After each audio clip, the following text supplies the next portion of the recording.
Ada loh tokoh-tokoh dalam sejarah yang gimana ya, misterius, tapi juga luar biasa berpengaruh. Nah, salah satunya, dan ini akan kita bedah bareng-bareng hari ini, adalah Rasul Yohanes. Dari semua pengikut Yesus, ada satu orang yang dapat julukan spesial, murid yang dikasihi Yesus. Siapa dia? Pertanyaan ini, jujur aja, udah jadi perdebatan seru selama berabad-abad. Siapa sih murid yang dikasihi ini sebenarnya? Jawaban yang paling umum, yang tradisinya juga paling kuat, ya menunjuk ke satu nama, Yohanes. Yup, seorang nelayan sederhana dari Galilea. Oke, biar kita benar-benar kenal sama sosok di balik semua julukan ini, kita bakal telusuri perjalanannya dalam 5 bagian. Pertama, kita kenalan dulu siapa sih Yohanes itu. Terus, kita lihat posisinya di lingkaran terdalam Yesus. Lanjut ke misteri, murid yang dikasihi, perannya sebagai pilar gereja, dan terakhir, kita tutup dengan tahun-tahun akhir dan warisannya. Siap? Oke, kita mulai dari awal ya. Siapa sih Yohanes ini sebelum ia jadi salah satu figur paling penting dalam sejarah kekristenan? Nah, ini data singkatnya. Yohanes lahir sekitar tahun 5 Masehi di Betsaida, Galilea. Dia itu anaknya Zebedeus dan punya saudara laki-laki Yakobus yang juga jadi rasul. Profesinya nelayan. Ya, benar-benar awal yang sederhana ya untuk sebuah kehidupan yang nantinya jadi wow, luar biasa. Tapi ceritanya nggak sesederhana itu. Ceritanya jadi makin kompleks karena tradisi Kristen itu mengaitkan nama Yohanes ini dengan banyak banget peran penting.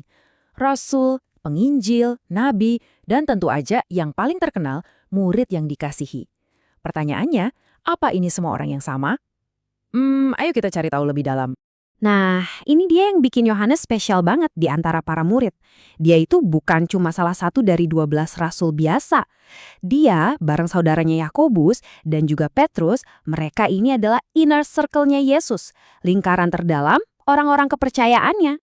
Coba bayangin deh, dari sekian banyak pengikut, cuma 3 orang ini, Petrus, Yakobus, dan Yohanes, yang diajak buat jadi saksi 3 momen yang paling intim dan paling mengubah segalanya dalam pelayanan Yesus.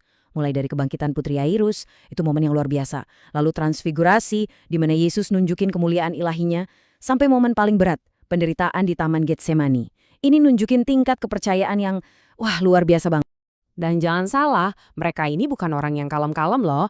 Yesus bahkan kasih mereka julukan Boanerges, yang artinya anak-anak guru. Ini ngasih kita gambaran jelas banget soal karakter mereka. Sifatnya itu meledak-ledak, berapi-api. Ada satu cerita kan, mereka mau nurunin api dari langit buat ngehukum satu desa. Nah, semangat yang kayak gini nih yang nantinya bakal dibentuk dan diubah sama ajaran Yesus. Oke, sekarang kita masuk ke bagian yang paling misterius, yang paling jadi perdebatan soal identitas Yohanes, yaitu perannya sebagai murid yang dikasihi. Kalau Anda perhatikan, Injil keempat, Injil Yohanes, itu unik banget. Penulisnya nggak pernah nyebutin namanya sendiri. Malah, Injil ini ngaku kalau semua kesaksiannya itu datang dari satu sosok anonim ini. Jadi, siapa dong dia sebenarnya? Sosok misterius ini tuh munculnya selalu di momen-momen paling krusial. Dia yang bersandar di bahu Yesus pas perjamuan terakhir. Dia juga yang setia berdiri di kaki salib waktu yang lain pada kabur. Dia bahkan lari bareng Petrus dan jadi salah satu yang pertama sampai di kubur yang kosong. Seluruh Injil Yohanes ini, konon ya, berdasarkan kesaksian dia. Ini nunjukin hubungan yang dalam banget sama Yesus yang nggak ada tandingannya. Meskipun tradisi gereja itu kuat banget ya, nyamain Rasul Yohanes sama si murid yang dikasihi ini, kita juga perlu tahu kalau ini tuh masih jadi bahan diskusi di kalangan para ahli. Jadi belum 100% klop. Tapi ya, buat sebagian besar sejarah kekristenan, 2 figur ini dianggap orang yang sama. Nah, setelah penyaliban dan kebangkitan Yesus, peran Yohanes ini berubah total. Dia bertransformasi.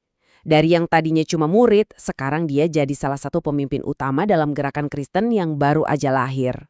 Kalau kita buka kitab Kisah Para Rasul, kita bakal lihat Yohanes yang beda. Dia bukan lagi cuma pengikut, tapi partnernya Petrus dalam memimpin. Mereka bareng-bareng nyembuhin orang lumpuh, khotbah dengan berani, bahkan sampai masuk penjara bareng demi iman mereka.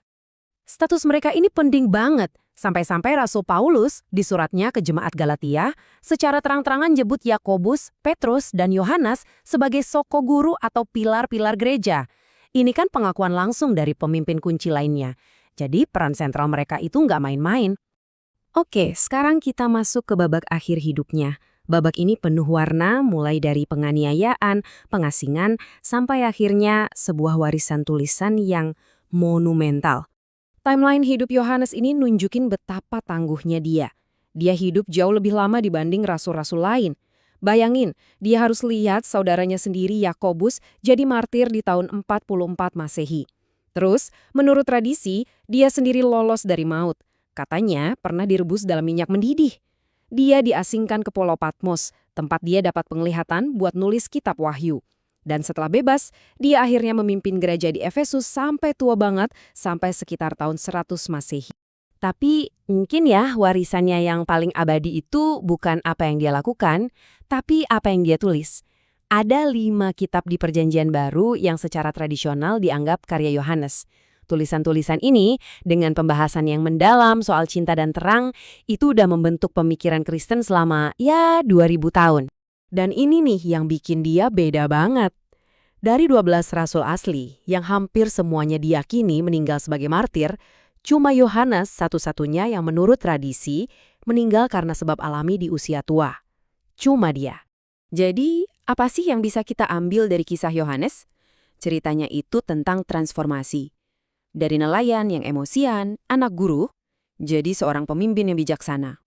Dia juga seorang teolog yang pemikirannya dalam banget. Dan yang paling penting, dia adalah saksi mata terakhir dari generasi pertama pengikut Yesus. Orang yang benar-benar ngeliat semuanya dari awal. Dan ini membawa kita ke pertanyaan penutup. Statusnya yang unik banget sebagai satu-satunya rasul yang meninggal dengan tenang, ini fakta sejarah atau cuma legenda yang dihormati? Apapun jawabannya, yang pasti kisah hidupnya yang luar biasa ini terus bikin kita penasaran dan terinspirasi sampai sekarang.